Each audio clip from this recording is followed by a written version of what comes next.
I want to welcome you to our budget forum, and the good news is you don't have to listen to the scratchy voice for very long. I just want to get the process started.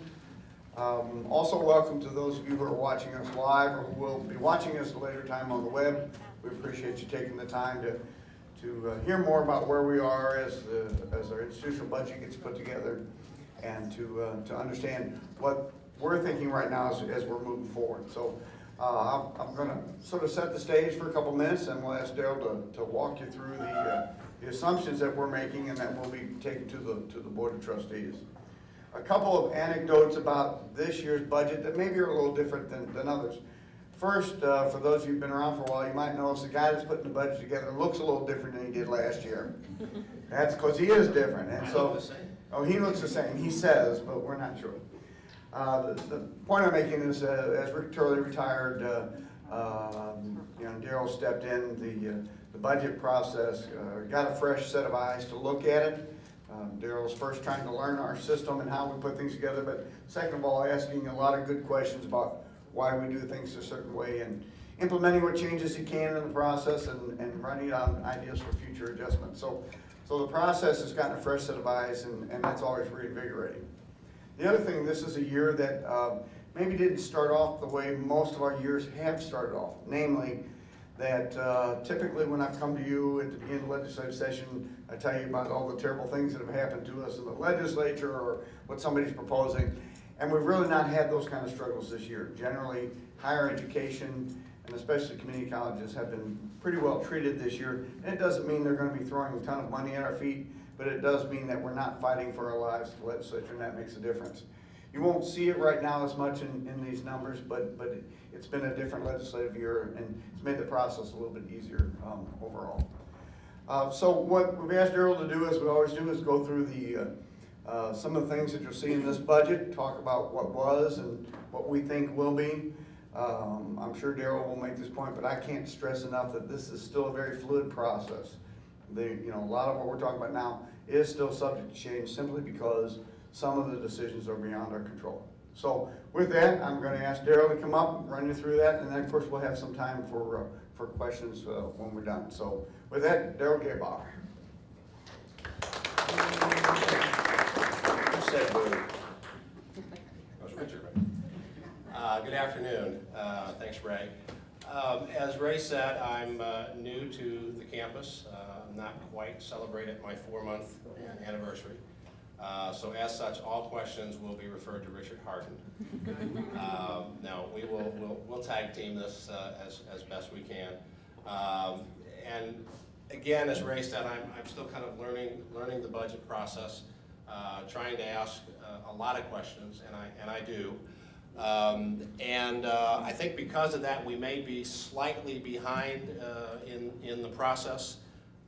We do plan to present budget assumptions, to the board at our meeting in May. But do want to try and just cover some highlights with you as to here's what we're thinking, here's what the changes were from last year. So with that, I'll jump right into what we call general institutional costs, and these are the impacts from last year.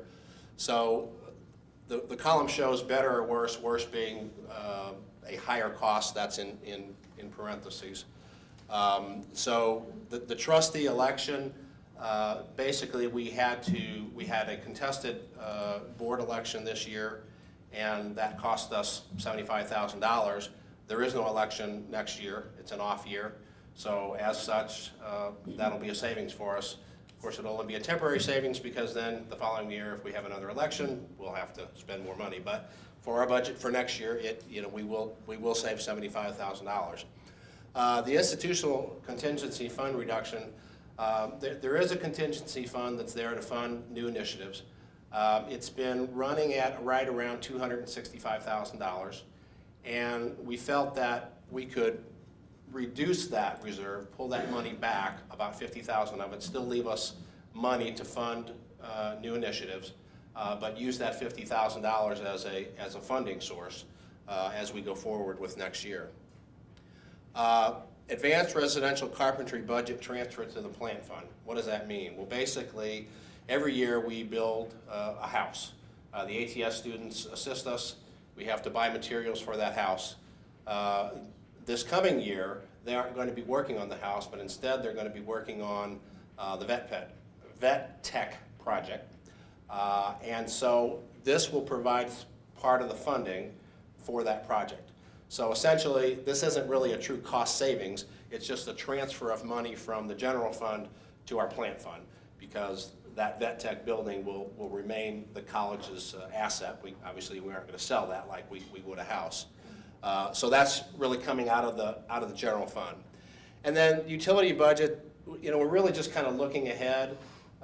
This year probably was a little bit higher utility cost this year than last year. As you remember, we had a pretty rough summer last year, and the winters, this year has been a little colder than last year. So just taking a conservative approach and saying, well, we're up this year, let's forecast that we'll be up again next year.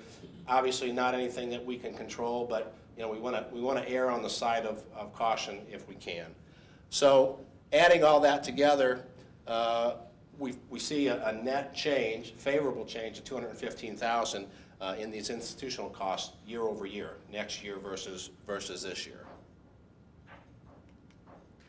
The next item of cost would be personnel cost.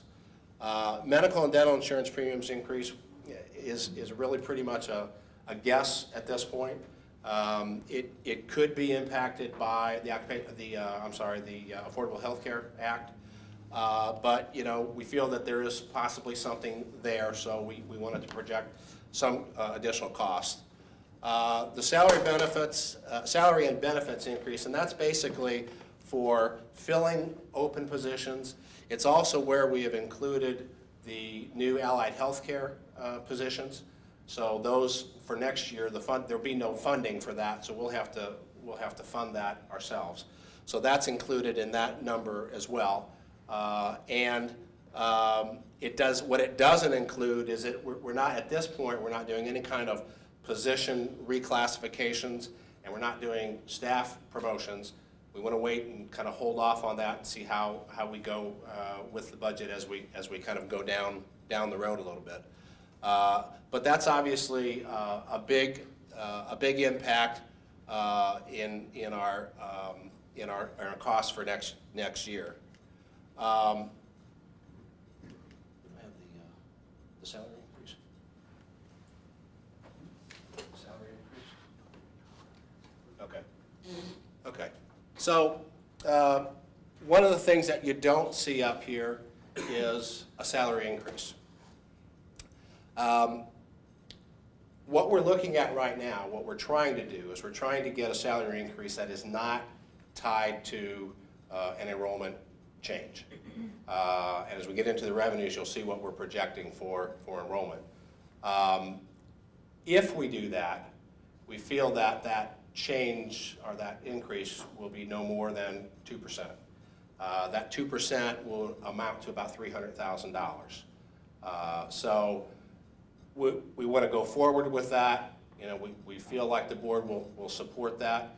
If we can do something better than that down the road, if we meet certain goals with enrollment, we can come back and look at that. But that's probably the best that we're going to be able to do for right now. Oops, wrong way. So this is our revenue impacts. The first line item is basically property taxes, and it's, we're projecting a modest increase. Obviously, property values, aren't jumping up very much, so we're projecting a modest increase of 1%, which is about $77,000.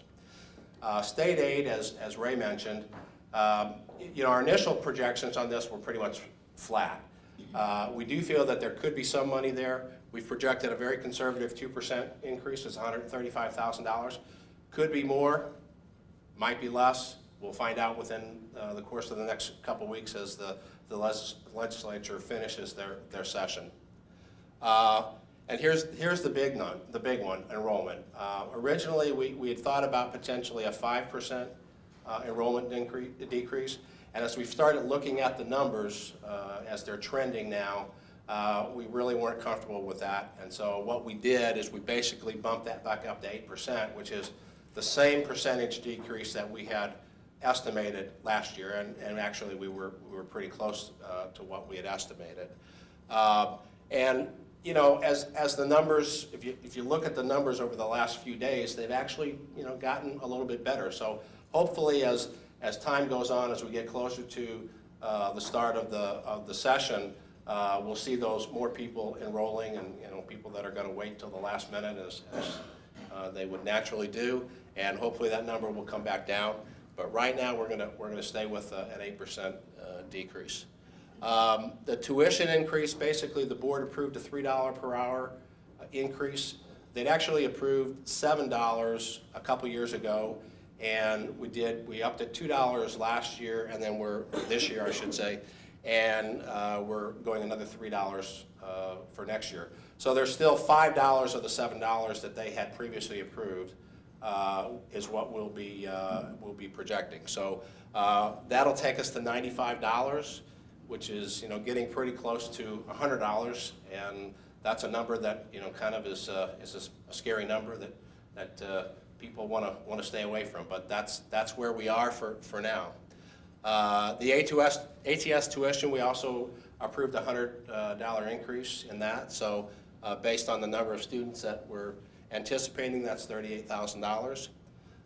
The allied health programs, and Kenny Wilson did a very nice job of estimating for us based on the projected enrollment. This isn't based on maximum enrollment, it's based on what we think might be there. $150,000 increase, and as I said, the expenses on that are covered. Salaries and other expenses we have covered in the budget for that. Self-insurance excess reserve. So basically we have a $500,000 reserve that we set aside when we went to our self-insured program. We currently have an excess of that, probably $130,000 to $150,000. At this point, we feel like we can take some of that back into the general fund and use that as a revenue source. So we're projecting $100,000. And then essentially what that leaves us in order to balance the budget is roughly $544,000 that we have to pull out of our unrestricted fund reserve. And the unrestricted fund today is running about $8 million. And so last year at this time, I think we projected $750,000, and our actual number this year is probably going to be closer to that $600,000 number. So, you know, we're able to project that for next year, and that still assumes that 2% cost of living increase. And I think, okay, so that's kind of it on the budget assumptions. And before I get to the rest of these slides are really more kind of showing you what the major components of our revenue is, and historically where they have been, and kind of where we sit today. Does anybody have any questions about the budget assumptions before I go on that? Wow. I must have really explained that well. Okay. So essentially, obviously the biggest piece of our budget is coming from a tuition basis. And as you see, it's been a little bit of an increase over historically, but because of our enrollment decreases over the last couple of years, and even though we've added a technology fee and we've increased the tuition per hour, it's partially offset, but not completely offset the enrollment decline. So as you can see, our numbers coming from tuition are declining and have declined over the course of the last 3 years. The next biggest piece is really our tax revenues, and this was where I said the $77,000. It took a big jump a few years ago, but the last few years it's really been fairly flat. And again, I think that's something that as we look way into the future, hopefully the housing market's going to turn around. Property values will rise, which means taxes will rise, and we'll be a beneficiary of that. And then the last piece is state aid funding. Pretty steady decline over the last several years. A slight increase projected to 2% for next year, and hopefully we can do a little better than that, but the state's wrestling with a number of key legislative issues here at the end of the legislative session. So this is all we feel comfortable in projecting at this point. And I gotta quit hitting that thing. So that's pretty much it. Again, any questions about any of this?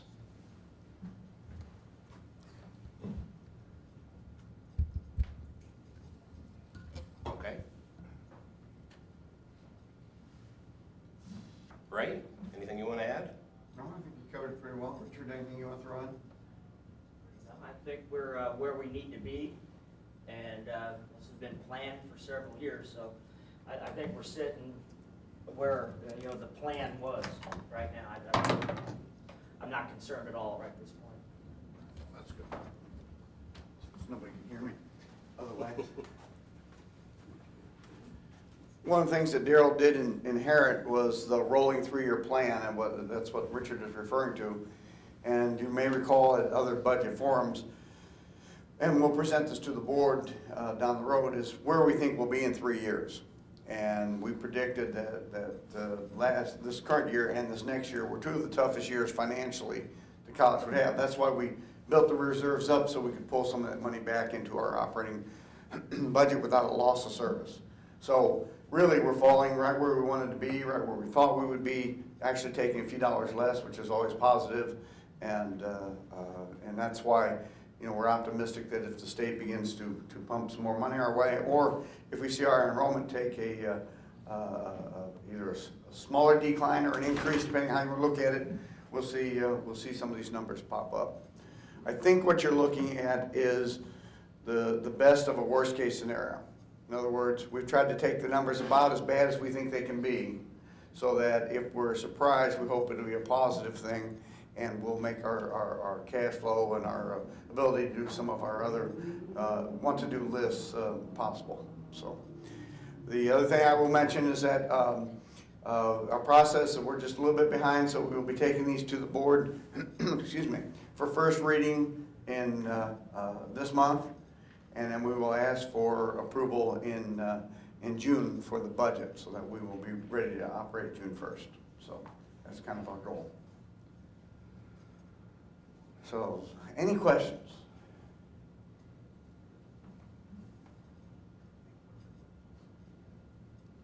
Well, if not, we sure appreciate you taking the time to hear this, and hope it helps you understand where we are as an institution. We will keep you up to date as things develop, and hopefully they'll be positive, and we'll be sending them with smiley faces on the messages. So, all right, thank you for being here.